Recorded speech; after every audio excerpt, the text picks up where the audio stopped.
دا ډېر ښه سوچ دی او ښه کار دی او ښه فکر دی چې د ولور رنګه له ډېر ولور له لعنته او یا د جهیز چې کوم دی د دغه لعنته څخه دا معاشره صفا سي.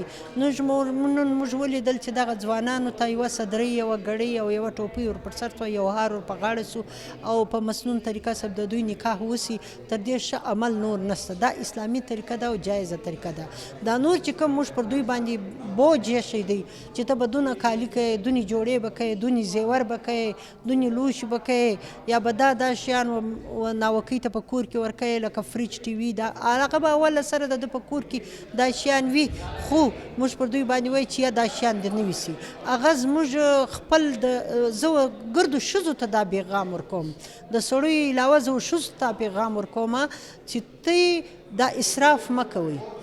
چې په دوو جوړو چې حضرت بیبي فاطمه رضی الله تعالی عنه د جهیز سامان درې شیان کېدلی سي چې یو چادر دی، یوه مشکیزه ده او یو بالش دی چې له وشو له شیانو ډک چې د هغه د جنت بیبي سرداره ده، د هغې دا شیان کېدلی سي. ته ولې د سل جوړو فرمایش کوئ؟ ته ولې د ډېر سونو فرمایش کوئ؟ ته ولې د نور شیان فرمایش کوئ؟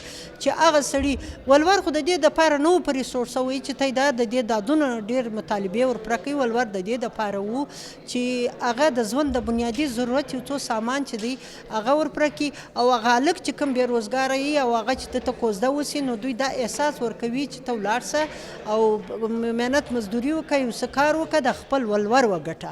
یعنې دا رنګه دغه هلک هم په کار وشي، اخته سي، د کور سامان هم دغه کې دی، آینده به د ده کور وي، د ده به بچیان وي، دی به دا خپل بچیان چې دي په کار چې عادت سي، نو به دی دا خپل ژوند بیا په مخه ښه بیایي. په دې وجه باندې مختصره یو څه ولور باندې شو سوی و. په پښتنو کې موږ دغه خبره خو زه بار بار کوم چې د اسراف د نه کوي، هغه د دا شیان نه غواړي. که د هغه په کور کې له اوله سره څه موجوده دي، نو دی د نورو شیانو فرمایش د نجلۍ والا له هلکه څخه نه کوي، بلکې دوی دغه څه ولور ږدي نه، دوی د صرف او صرف د نکاح د حق مهر پیسې کښېږدي او د نجلۍ لکه دا نن چې یو 10 جوړې راغلي دي، دارنګه د یو څو جوړې کالي بنیادي ضرورت یو څه شیان ورته واخلي، او د دې دپاره د هم د هلک طرفه دې واخیستل سي، او د نجلۍ د مور پلار ته بیا دا نه ویل کېږي چې ته به زموږ د خاندان دپاره دا جوړې کوې، پلاني له به دا شی کوې، دی له به دا سیټ کوې، ده له به ها کوې، ته دا انده پورې د ماجت ملالې به هم یادوې، ده له به هم سامان کوې.